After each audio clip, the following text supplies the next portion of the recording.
Oh, is it working? Yeah, it's just working. It's working. Okay. Good afternoon, everyone. And welcome and thank you for choosing this event to attend in the afternoon. The competition is great. So it's really, really great to see such a number of colleagues and interested people in this event. So the early childhood is a unique period of rapid learning and development when access to quality early childhood and care and education lays in the foundation for child's lifelong well-being and success. Yet, around the world, too many children, especially the most vulnerable, still lack these vital opportunities. Despite commitments such as the SDG 4.2 and the Tashkent Declaration, significant gaps remain. Recent research by UNESCO and UNICEF reminds us that most countries still lack the legal protection and investment needed to guarantee at least 1 year of free quality pre-primary education for all. This is why this discussion, co-organized by UNESCO, UNICEF, the Office of the Special Rapporteur on the Right to Education, and a number of permanent missions, Portugal and Colombia, Luxembourg, Uruguay, and the European Union, is so important. Together with our distinguished panel, we will highlight practical tools and guidance to help states realize every child's right and ensure the early years put every child on a path to reaching their full potential. So we all look forward to hearing your insights and working together to advance this critical agenda. And now, without further ado, it is my pleasure to give the floor to Ambassador of Portugal, Mr. João António Amira Gomes, for his introductory remarks. So thank you very much for being with us, and the floor is yours. Thank you. Thank you very much. Good afternoon to everybody. I think it's a fantastic way to start the second part of the day. A very important day, I have to say, because it's not only my namesake day, St. John, but it's also the day of women. That's why so many of us are also wearing red in order to celebrate Women's Day. So it's an important day, and it's for me a great pleasure to be here and to make the introduction of a subject which is very dear to Portugal as well. But let me at the outset thank UNESCO, UNICEF, the Special Rapporteur on the Right to Education and the Right to Education Initiative for organizing this side event to discuss tools and guidance for the implementation of the right to early childhood care and education, and for inviting us, Portugal, to deliver this opening remarks. We are strongly committed to the full realization of the right to early childhood care and education, and we recognize it as a foundational pillar of human development, social equity, and lifelong learning. The Convention on the Rights of the Child, in its Articles 28 and 29, outlines the right of the child to education. The Convention underscores that primary education should be compulsory and free for all. Unfortunately, primary education was not mentioned when the Convention was adopted. 26 years after the adoption of that instrument, the right to early childhood care and education was introduced in the 2030 Agenda for Sustainable Development. In line with SDG 4 and its target 4.2, like it was already mentioned, which emphasizes quality early childhood development, care, and the pre-primary education, Portugal has made significant strides in ensuring that all children have access to quality, inclusive, and equitable early childhood services. The European Pillar of Social Rights also highlights the right of children to affordable early childhood education and care of good quality in its Principle 11. Portugal defends the universal nature of the right to education, which includes all levels of education. As such, in the Portuguese-led consensual resolution on the right to education, last adopted in June 2023, and whose new interaction is under negotiations, we have included multiple specific references to early childhood care and education. Portugal is an active participant in international bodies like UNESCO and UNICEF and adheres to their frameworks and recommendations on early childhood care and education, and also aligns with the European Commission's initiative and frameworks on ECCE, participating in various programs and funding opportunities. We have implemented several national policies to reinforce ECCE rights, and namely the expansion of free pre-primary education, aiming for universal coverage for children aged 3 to 6. And this is part of a broader goal of achieving inclusivity and equity in education. The Ministry of Education, in collaboration with other stakeholders, has developed quality standards and curricula tailored to early childhood education, ensuring that care and education are holistic and inclusive. And also, ongoing professional development for educators in early childhood settings is prioritized to ensure high-quality education and care. And this includes specialized training programs and continuous professional development opportunities. And finally, the provision of integrated services combining education, health, and social services to support children and families, particularly those at risk or with special needs. Despite significant progress, challenges remain, such as regional disparities in access and quality of ECCE services, and the need for greater investment in training and resources. Major efforts are needed in enhancing collaboration between different sectors like education, health, and social services, increasing public awareness of ECCE rights, and ensuring sustained funding and policy support to address existing gaps. Let me conclude. Portugal calls on the international community to uphold the guiding principles on ECCE and to integrate early childhood investment into national education plans. In a world facing intersecting crises, conflicts, inequalities, climate change, it is through investing in the earliest years that we build peaceful, resilient, and just societies. Let us act with urgency and with unity. Every child deserves the best start in life, and we, Portugal, we remain committed to working with member states and partners to make ECCE a global reality for all. Thank you very much. Thank you very much, Ambassador, for your inspiring remarks at the very beginning of the session. Now I would call to Farida Shahid, the UN Special Rapporteur on the right to education. Thank you. Farida. Thank you so much, and thank you, Your Excellency, for your very inspiring words, and for all the states who are present here. It gives me great pleasure to see that there is support for this. I'm not wearing red, but I think black goes well with red. So my heart is where it should be.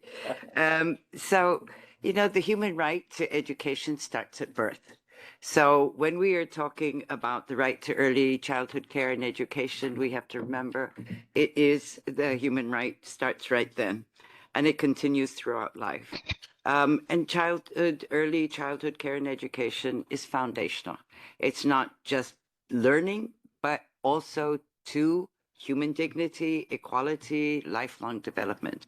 And in my 2022 report to the Human Rights Council, I'd emphasized that early childhood care and education facilitates the development of the child, and that opens pathways to substantial socio-cultural, economic benefits to the children, to their families, and to society at large. And I think it does, as His Excellency has said, have impact on overcoming the inequalities and exclusions that exist. But all too often, even today, early childhood care and education is treated as something that's optional, that's a luxury, that's charitable work, rather than what it is, which is a precursor for successful realization of the human right to education, which is grounded in international law. As I highlighted in my report, a human rights-based early childhood care and education system prioritizes the best interests of the child and the families. It supports gender equality, cultural inclusion, and the full development of every child, not just those whose parents may be able to afford it.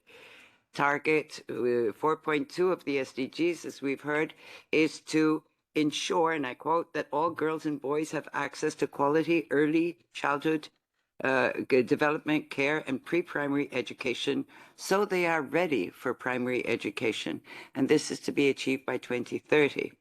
The complementary Ichion Declaration for the implementation of SDG 4 encourages the provision of at least 1 year of free and compulsory quality pre-primary education, and that all children have access to quality early age childhood care and development. Yet, in most countries, early childhood care and education remain very heavily dependent on the private sector, which limits access and exacerbates inequalities. And a new form I've just heard about yesterday is not only our private sector being invited to provide these services, there's something which is now being called assetization, which I learned about, which is that private companies are buying buildings, so providing the care, but buying the buildings and then ensuring that the users then pay for the building, which belongs to them. So this is just one thing that we need to be looking at. And I think whatever it is, we need to reverse the trend and progressively implement free, public, rights-based early childhood care and education, which is in line with the 4 A's of education framework, which is it must be available, it must be accessible, it must be acceptable, and it must be adaptable. So why are we working on the guiding principles on this? I think while the right to education is in general is protected under treaties such as the Child Rights Convention and the International Covenant on Economic, Social, Cultural Rights, its implementation at the pre-primary level is undermined by legal fragmentation and weak normative expressions. Nevertheless, regardless of the explicit recognition of ECCE as a human right in international law, I think there's more than enough evidence for states to commit to its implementation as a precondition for the full realization of the right to education by all. Which is why I think it's so important to support the development of the guiding principles on the ECCE rights, to consolidate, to clarify, to strengthen existing obligations and bridge the gap between political commitments such as SDG 4.2 and binding legal duties. These principles are part of a long-standing tradition of human rights standard setting through soft law instruments. So as an example of how soft law can lead the way for hard law, the Limburg Principles on the Implementation of the International Covenant on Economic, Social, Cultural Rights in 1986, the Maastricht Guidelines on Violations of Economic, Social, and Cultural Rights in 1997 were developed by expert groups in order to clarify what states' obligations are under the covenant and to define what constitutes a violation.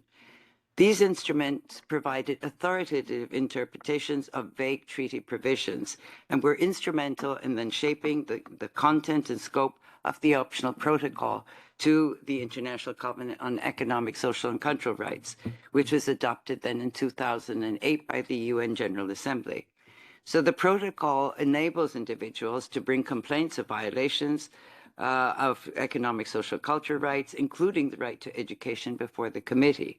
This is a clear demonstration, I think, of how non-binding expert guidance can ultimately shape binding legal mechanisms for accountability and redress. And most recently, we have, and relevant again, is the Abidjan Principles, which were developed outside the intergovernmental system, but are rooted in human rights law, and were then endorsed by the Human Rights Council and the African Commission. They have helped shape funding policies, such as the Global Partnership for Education's decision to not fund for-profit education providers. So these are real, tangible things that we can take forward. These are examples of how soft law can close the protection gaps and influence the future in terms of hard law and binding norms. To conclude, I think the right to education, as I said, starts at birth, and we can't afford to leave this crucial age unattended, unsupported. As outlined in my report, I've called on states to define and enshrine a right of ECCE from birth to primary school in law through an inclusive process which consults with all relevant stakeholders. We need to invest, as His Excellency has also said, in adequate public resources in the public provision of these services so everyone can benefit. We need to ensure that ECCE caregivers and educators are trained in child rights-based approaches, and we need to explore the diverse models that already exist and how to do this. It's not uniform everywhere. And not all ECCE happens in institutions, but where this is happening in institutions, we need to ensure that they are safe, inclusive, and fit for the purpose. We need to support families, especially in the first 3 years of a child's life, and foster a cross-sectoral approach to ECCE, which is based on collaboration across responsible ministries and agencies. And this is always a big question because ministries operate in departments in silos. We need, for instance, education, of course, but also health, employment, social services, child protection to be part of the conversation and bring things together. So I think the proposed guidelines is a soft law option which aims to unpack what it really means, the legal obligations that already exist, what do they mean, and provide a practical roadmap for states to design their national policies, regional instruments, maybe to transform ECCE from a privilege into a right for all children, regardless of their location and their economic resources. Thank you. Thank you very much, Farida, for reminding us, of course, of the human rights dimension and the multifaceted character of education. So now we can move and hear from the specialist from UNESCO. So I would ask Ms. Rola Mumnev, the program specialist from UNESCO, to share her views. Thank you. Thank you very much. Yes, just close to the mic. Thank you. Yeah, from the very inspiring remarks and intervention by His Excellency and by the Special Rapporteur, we can understand that the right to education, right to early childhood care and education is not just an aspiration, it's a foundational human right that underpins the realization of other rights. And we understand the importance. And as outlined in the Global Partnership Strategy for Early Childhood, ECCE rights and services significantly impact children's holistic development. They lay the groundwork for cognitive, emotional, social growth to ensure that children, and particularly those from vulnerable communities and groups, can begin schools on an equal footing with their peers. And I think we are all convinced of its importance. And I would say that appropriate legal frameworks and sound policies are essential to guarantee this right. They are not mere formalities. They are what enable equal access, quality services, and most importantly, accountability. So by addressing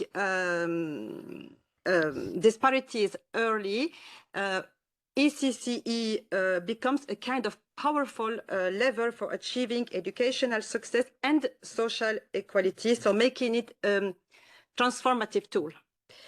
Over the past decades, the right to ECCE has gained increasing recognition, attention, and for instance, as it was mentioned, the adoption of the Social Development Goal 4.2, which really marked a global commitment. And this momentum continued with the Tashkent Declaration, which called for urgent and transformative action to realize this right.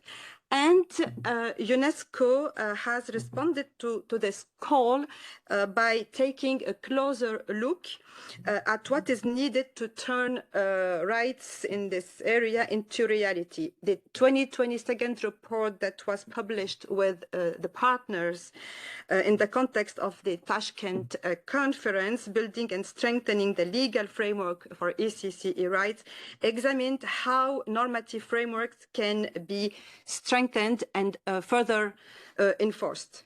But progress remains uneven. We know that from the last year report, UNESCO-UNICEF global report, that really reveals persistent inequalities in both access and quality across and within countries. And what is clear is that children who stand to gain the most from ECCE are actually often those who are benefiting the least. And the data speaks for itself. Just to mention that only 34% of countries guarantee at least 1 year of free pre-primary education, and just 28% make it compulsory. And in the same time, the global median spending on ECCE is stuck at just 0.4% of GDP, which is well below the recommended 10% of education budget. So these figures underscore the gap between global commitments and national implementations, as the Special Rapporteur was mentioning it. And this is with this intention that, and to bridge precisely this gap, that UNESCO participated in the development of the guiding principles on the right to ECCE. And building on this foundation and to anticipate an operationalization of these guiding principles, we are developing a kind of methodology, an analytical framework on reviewing the right to ECCE. It's a kind of a practical, structured tool designed to help countries assess how well they are implementing this right in line with international standards. So this framework is informed by different tools, including the UNESCO Right to Education Progress Assessment Tool for Transformation of Education, and other tools that will be also presented later on during this panel. And will be piloted in several countries in the coming months. Its methodology combines desk-based legal and policy analysis with direct engagement from national intersectoral teams, and this is important, as was mentioned by the Special Rapporteur, which is composed of government representatives from different departments and different ministries, parliamentarians, ECCE professionals, and civil society, to really have a kind of participatory approach. So its primary objective is to identify legal and policy and implementation gaps and to generate actionable recommendations for national reform. It's also a tool for empowerment meant to strengthen national capacity to translate rights into practice, and this effort also informs the evolving right to education initiative. So really by aligning global standards with local action, we aim to support countries in making right to ECCE not just a promise, but a lived reality for every child. This is an example of how these guiding principles can also be taken further and adapted and implemented and adapted. So I would say the task ahead is clear, and it's important that we remain really rigorous in our assessment and also bold in our commitments. Thank you very much.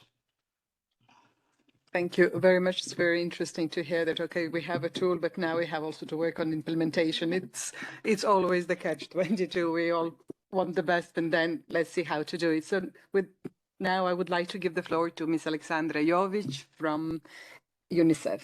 You have the floor. Thank you. Thanks a lot.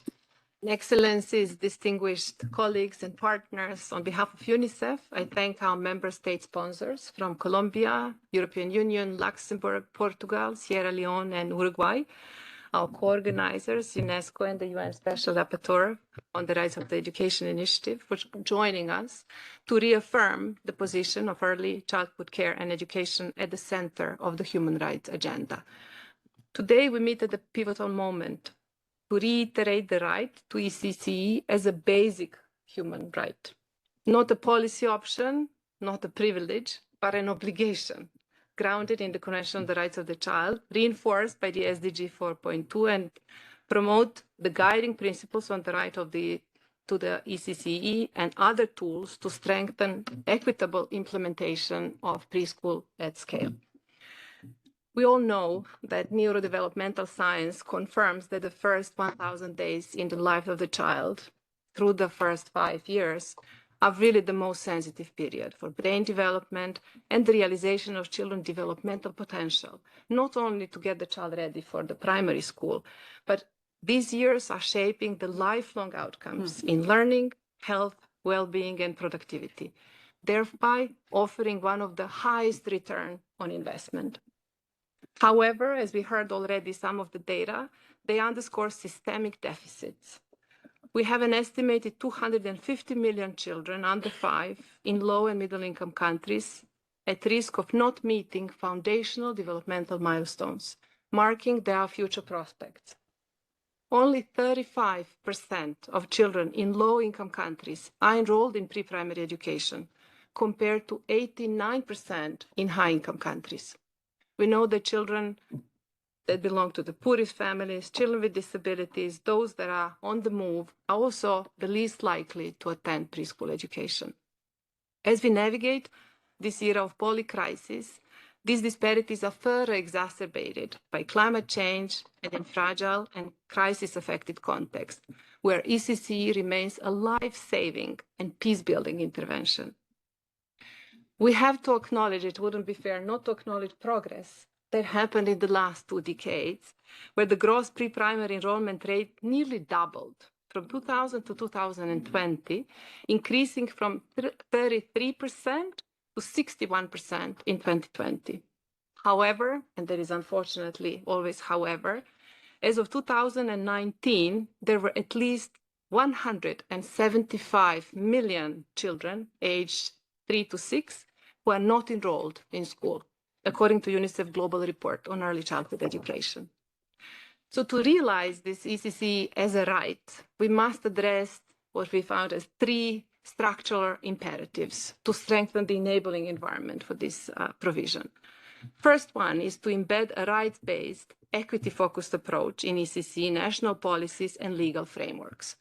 grounded in a core child rights principles of universality, non-discrimination, accountability, and participation.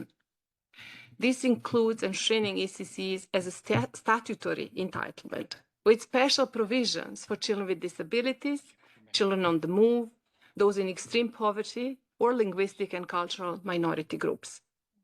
While only 46 of 196 state parties to the CRC have legally guaranteed minimum 1 year of free and compulsory provision, where countries such as Uruguay are progressively, on their decision, strengthening this provision, where pre-primary education, also known as preschool or Jardín de Infantes, is considered a fundamental right and is free and compulsory in Uruguay from age 4. We commend the efforts of Uruguay. Second step, advanced government stewardship of ECCE. This is vital to engage stakeholders at all levels to agree on and support a prioritized roadmap for progressive universalization of ECCE. This entails investments in policy, governance, and regulatory systems to establish partnerships, strengthen technical capacities that shape the quality of services by diverse providers, and establish coordination systems for holistic support across sectors. We need not only education, but also other sectors. Several countries, including Ghana, Sierra Leone, Malawi, and Kyrgyz Republic, have advanced the ECCE agenda in their sector planning processes through systematic analysis of the pre-primary subsector. South Sudan has achieved the same despite the prevailing protracted crisis of children on the move and approved the first ever ECCE policy in 2024. Third, we need to secure sustained and equitable financing. As we heard, the current investments are really pitiful. Domestic education budgets should allocate at least 10% to pre-primary, as reaffirmed at the Tashkent Declaration.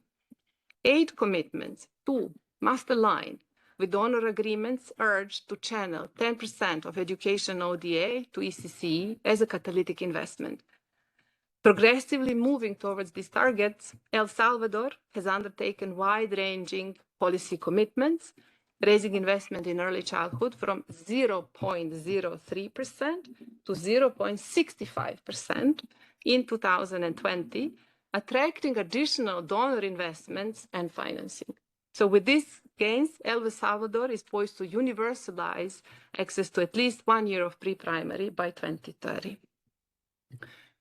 UNICEF welcomes development of the guiding principles on the right to ECCE as a vital normative tool to clarify the legal obligations of states under international law and strengthen national accountability frameworks. We highlight 4 action areas for accelerated progress in implementation of these principles. The first one is to reach the furthest behind first. And that implies that we need to ensure inclusive ECCE for children with disabilities, forcibly displaced population, children living in poverty, and linguistic minorities, to be integrated within mainstream services with individualized support as needed. Second, to invest in the workforce in ECCE, to establish national standards, training systems, and accreditation mechanisms for the ECCE personnel, with adequate remuneration and multi-sectoral competencies. A great example is the Philippines, where UNICEF is working with government institutions and education authorities to implement a child development worker certification program, which includes an accreditation pathway to a bachelor's degree in education with a major in early childhood education. We must invest in their continuous professional development to ensure they are well prepared to support the young learners.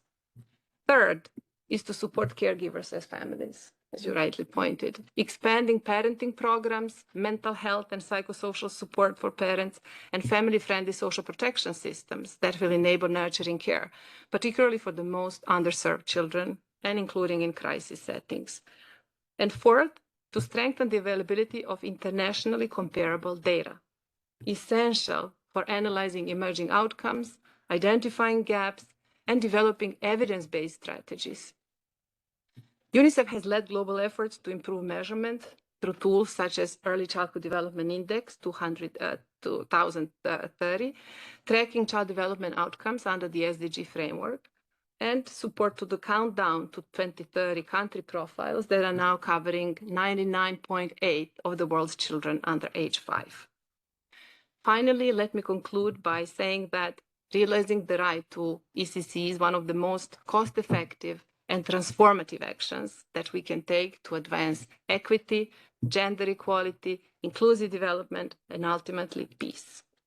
Let us move from commitments to compliance, from vision to implementation, ensuring every child everywhere has the right to the best start in life. Thank you. Thank you very much, Alexandra. And it's good to hear all this data that reminds us of the importance of ECE, to hear the progress and good sides, and then also to be reminded of howevers that are there, what should be done and where should we go. And now I would like to give the floor to Ms. Delphine Dorsey from the Right to Education Initiative, an international NGO that was essential for the organization also of this event. So you have the floor.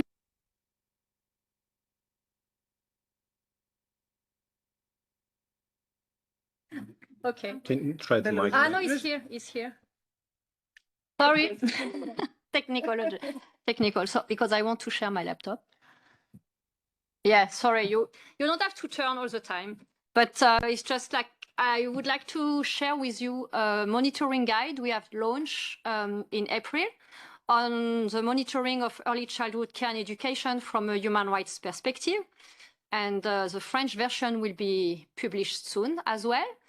And this is a tool to help facilitate implementation, the monitoring of the right to education, and in our case now, early childhood care and education is fundamental to identify gap. And we were talking about evidence-based strategy.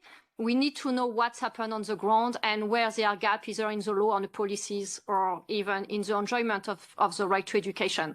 And so us, at the Right to Education Initiative, we are really focusing our work in developing tools for monitoring the right to education. We have an online monitoring tool for the right to education generally, which include specific human rights indicators to monitor the right to education. And we have developed specific thematic guides. We have one on higher education and we have two on education under attack. And this one we've just launched is on early childhood care and education. And the aim is really to provide specific human rights indicators for the monitoring of early childhood care and education, and to guide the monitoring and, as I said, the implementation as well. It has been developed primarily for civil society organization because our organization work in service a lot of national organization and local organization that work on the ground to monitor the right to education, but is also useful for academics, for states, for intergovernmental organization, as Rola was mentioning, even UNESCO now developing some analytical framework. So we hope this guide can provide guidance as well. So this is why we wanted to present it here as well, for you to be aware of this tool, because it can help states for any reporting you have to do on the right to education, or just an assessment on new policies or law you may want to develop on early childhood care and education. Sorry, it's too small, you won't see it, but you will have access online. So this was just to give you an overview of the content of the guide. There are some guidance on how to monitor the right to education, and with specific guidance to target some groups, marginalized group or specific topic. In this guide, you will find as well an analysis of the legal framework. And I know we received some question, maybe for the people online, about the legal framework related to ECCE. in this guide, you will have a full section analyzing international law, general comment made by UN treaty bodies on different dimensions of ECCE. We have specific indicators, as I mentioned, around different areas, and some guidance for reporting, which is more targeted to civil society organization. So this is in the section on how to monitor. There are guidance on what to monitor, because sometimes you may not be able to monitor your whole dimension of early childhood care and education. So you may focus, for instance, on girls or disabled children, or maybe in the rural area, or on a specific topic. We were talking about non-state actor involvement and business in early childhood care and education. So this is a guidance to narrow down any monitoring you want to do. This is just to give you an illustration on how it's made on the international law framework. So each time you have a reference to the provision in international treaty, so either the Convention on the Rights of the Child or other treaty, especially the Convention against discrimination against women, are really providing specific guidance on early childhood care and education. And each time we have put as well the interpretation under general comment. So you will find all this in this guide. We can be useful for the implementation, because they provide, specific development and guidance on how to make early childhood care and education a reality on the ground. So we have a section on persons with disability, migrants, girls as well. And we have included the reference as well in global engagement, declaration and statements, which even are not binding, are really guiding the implementation of these rights on the ground and are really useful. So this is just to present you how the guide is made. So under each dimension of the right to early childhood care and education, we have listed the state's obligation and the question you have to ask yourself to see if this is implemented or not. And for each one, you have an indicator related to that. So here you can see better how it looks like. And on each indicator, when you click on it, you get additional information on indicators. And I'm going to show you that right now. So that's the thematic area. We are developing different type of indicators. So you have dimension around access, quality, the fundamental importance of financing early childhood care and education, some dimension around personal care, educators and labor rights around that, all the dimension around the legal and political framework, some specific dimension as well on non-state actor and governance. And we were talking, for instance, about the holistic approach of early childhood care and education and how we can see and check if this is implemented at national level.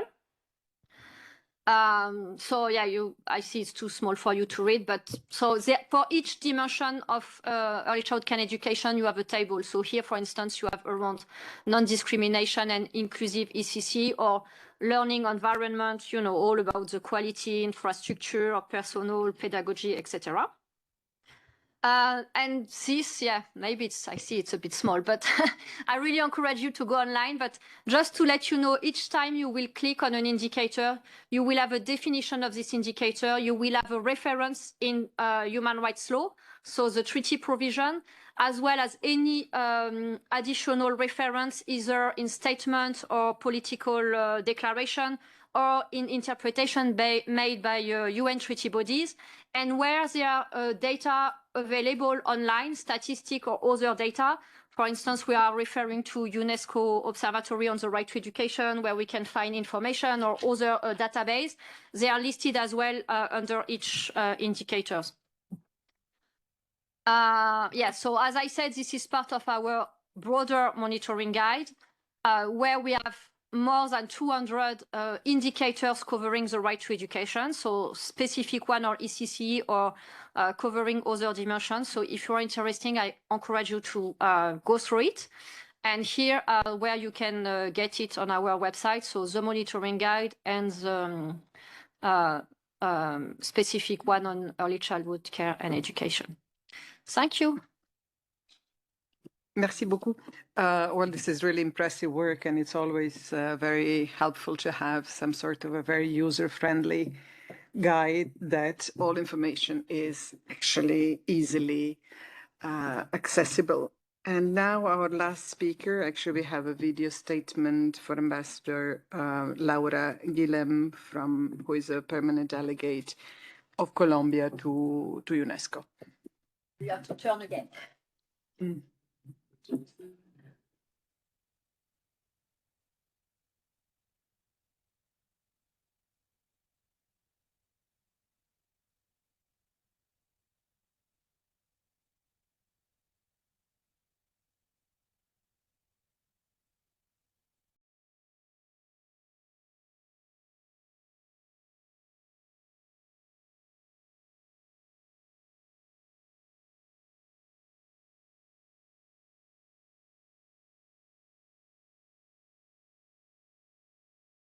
Can you say it in the microphone? No, we Yeah, you have the sound. What? No, we have no sound. That may be because I need to put sound on the laptop, maybe. Could the technical assistant person come to us, please? We have no sound for the video.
Eure Videos.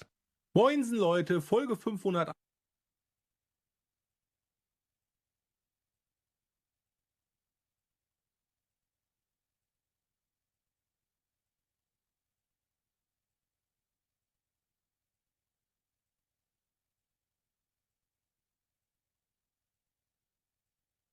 Excellencies, dear colleagues.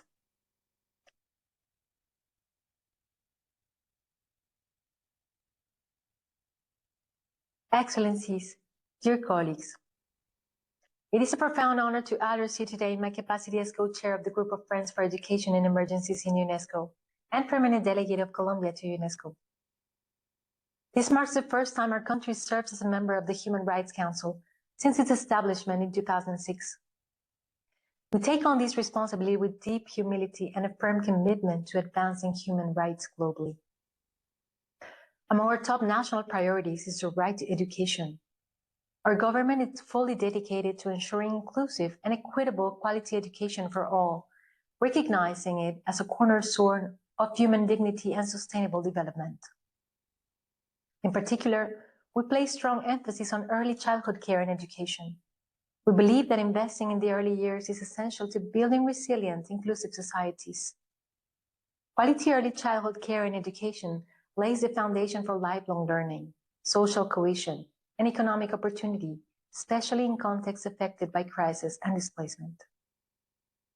All children need effective support in early childhood, and children at risk from disadvantaged backgrounds are less likely to receive it.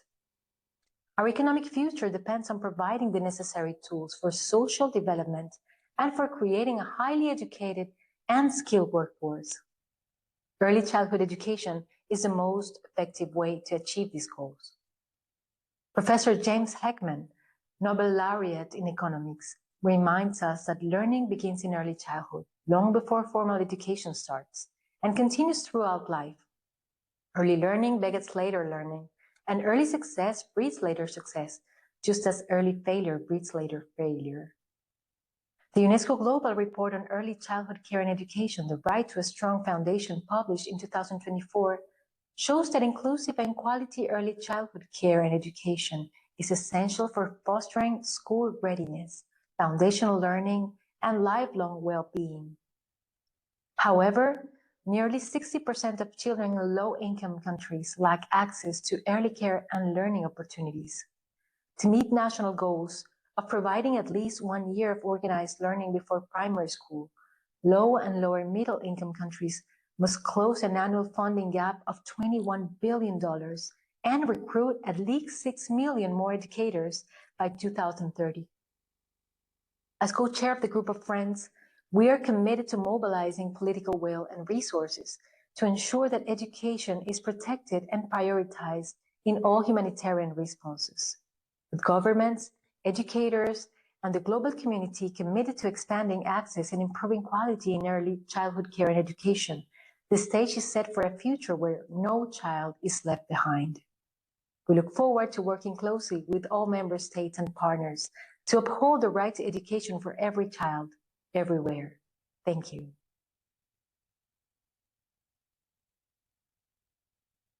And thank you. So now we can open the floor for your comments and questions. So first I see Republic of Moldova. The floor is yours, please.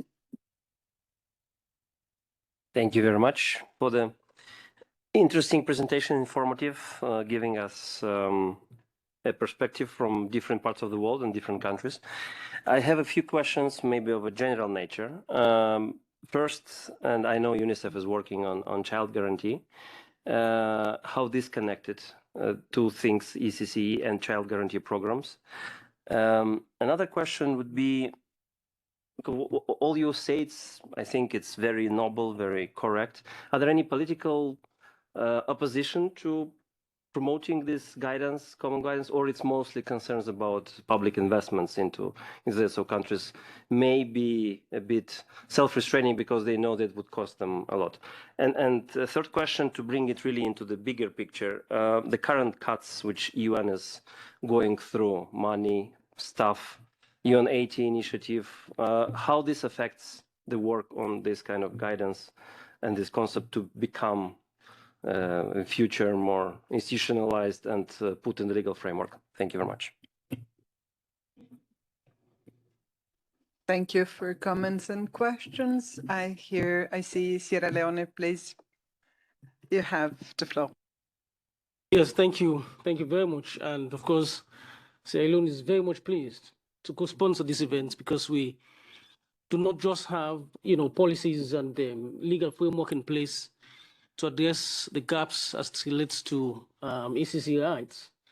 But then it's important that I highlight one of the most significant action which, we as members of the core group on the right to education actually supported last July when we adopted by consensus the resolution for the establishment of an intergovernmental working group that will be tasked with the responsibility of submitting to the Human Rights Council a proposed draft optional protocol.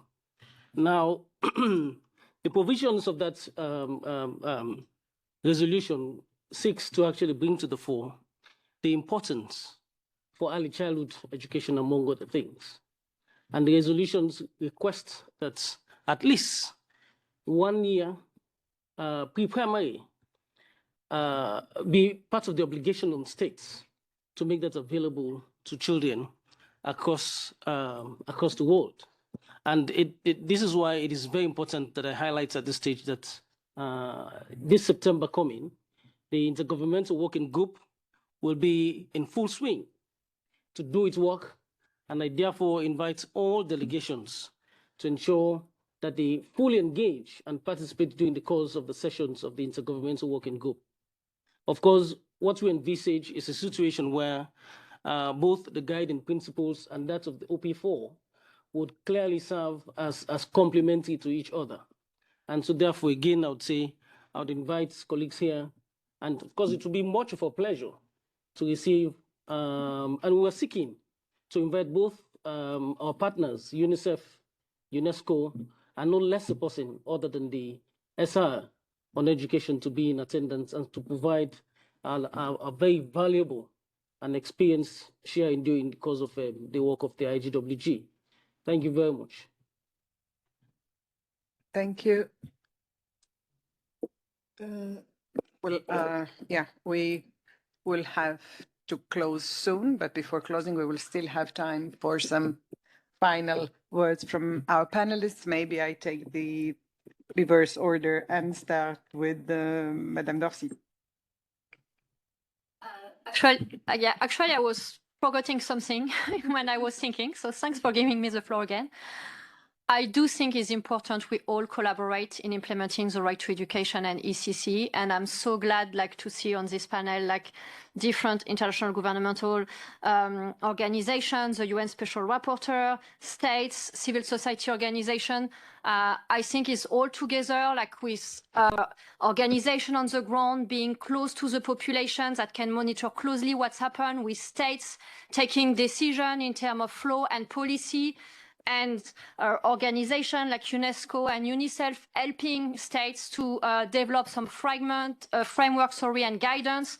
And thank you so much, Farida, for being in support on early childcare education, but more generally on the right to education. We need to develop new standard and dimension on the right to education. And sorry, this is not only on ECCE, but the right to be safe in education, which apply as well to ECCE, I think is a way of developing the right to education on the ground and for implementation. So really, we should keep on working together to make this achievement possible. From my side, civil society organization working collectively and collaboratively with all of you. Thank you. Thank you very much for additional information. It's always helpful to have a few minutes more. Now, Alexandra, you have the floor. For the opportunity to be together with you. I think that we speak the same language. There is a lot of commitment, and we all acknowledge that this commitment needs to be translated into concrete actions. We know what needs to be done. Now we need to do it. And we stay again committed to support countries on this pathway that is not easy, but the returns on investments are really high. We can take the question on child guarantee after, so that I leave some room, but happy to address it with you. And we are grateful that there is an instrument such as child guarantee, but for European member states only. And now we are trying to negotiate that it is open for accession countries as well. But we have to create more instruments as that can help countries to navigate and increase investment. Thank you all. Thank you very much, Alexandra. Roland, you have... I think we're running off that. Just to thank you very much. I think we are all convinced of the importance of implementing, ensuring, enforcing the right to ECCE. We have been joining forces to develop the guidance tool. We have been collaborating, and I think this is the way also to, in the future, mitigate all the challenges as well in collaboration, complementarity in the initiatives, and all this will lead to the same direction, which is protecting and enforcing the right to early childhood care and education for all. Thank you. Thank you, Farida.